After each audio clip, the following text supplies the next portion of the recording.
I've been thinking about this topic of anger and bitterness lately because it's so easy for me to cross that line.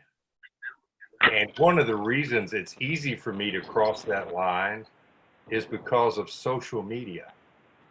Uh, when I first got out of coaching, of course, as a coach, I would get angry sometimes. I'd get angry at the umpires. I'd get angry at my players for not executing. I'd get angry at myself. I mean, coaching is like as most of you guys know, it's like a breeding ground for the potential to become angry. But there was a time there where I when I was just got out of coaching that I thought, man, I feel a lot of peace right now, and I know it's because I'm probably not mad at an umpire all the time or something, so I'm just experiencing some peace.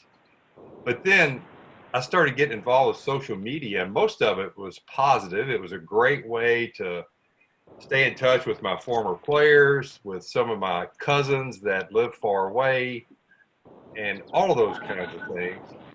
But I really believe that social media is a problem. And I'm on social media, and I think a lot of people are on social media because one, if you're a coach, it sort of helps you stay in touch, and there are positive things on social media. There are there are coaches that talk coaching philosophy.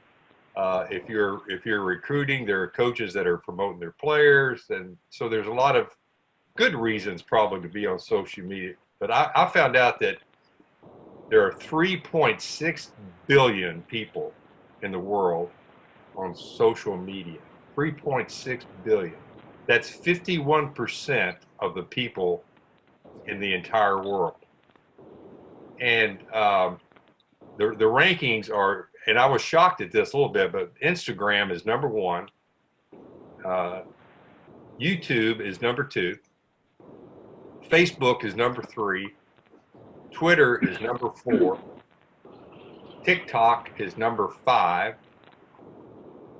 Pinterest is number six, and Snapchat is number seven. Now, I didn't even know what TikTok was until about a week ago, and it started getting some news. And I'm not involved in that, but since I love music, I may try that sometime. I don't know, but uh, I'm on Instagram. I do YouTube because I'm an old guy and I love British invasion rock and roll. So I just go on YouTube and I look up the Zombies or the Dave Clark Five or the Beatles or the Moody Blues or whoever, and I can watch those guys perform on YouTube. It's pretty cool. So I love music, so I do that quite a bit. I'm on Facebook because I love to stay in touch with my, you know, UK fans, distant cousins, things like that. But Facebook and Twitter are just filled up with bitter, angry people. And so I'm finding myself just blocking people more and more because I don't want to become angry. And what happens sometimes is people will post something that I think is outrageous, and I'm so tempted to respond to that. And I don't know if you guys have ever followed well, what do you call it when people respond and what's that called when somebody posts something and Thread.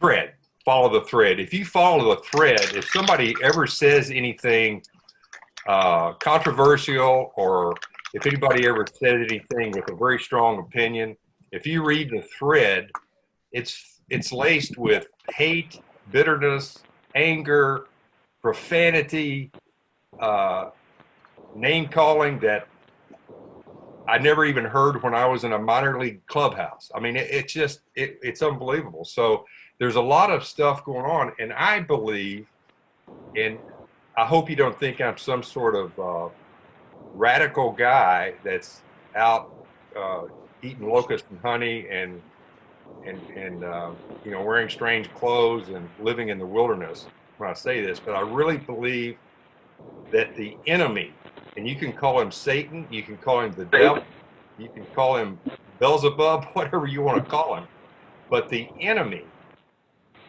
wants to divide everyone. I have a friend who is a youth pastor, and he openly hates Donald Trump on social media. I have another friend that's a senior pastor in the same denomination, and it's like he campaigns for Donald Trump.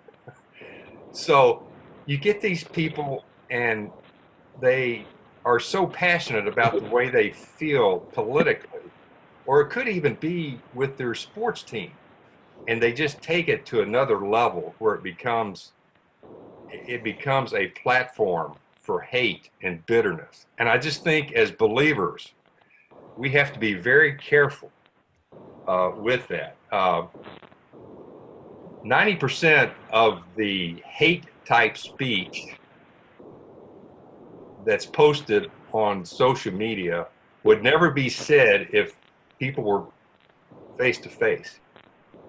But they hide behind the social media, and it's almost like they're a social media bully, and they can say whatever they want and yeah, and not get punched in the mouth. You know, when I grew up in this small town in South Central Kentucky, and if I said something that was comparable to what is said on some Facebook post, if I said it to somebody's face, some guy would just punch me in the mouth, and I wouldn't say it anymore.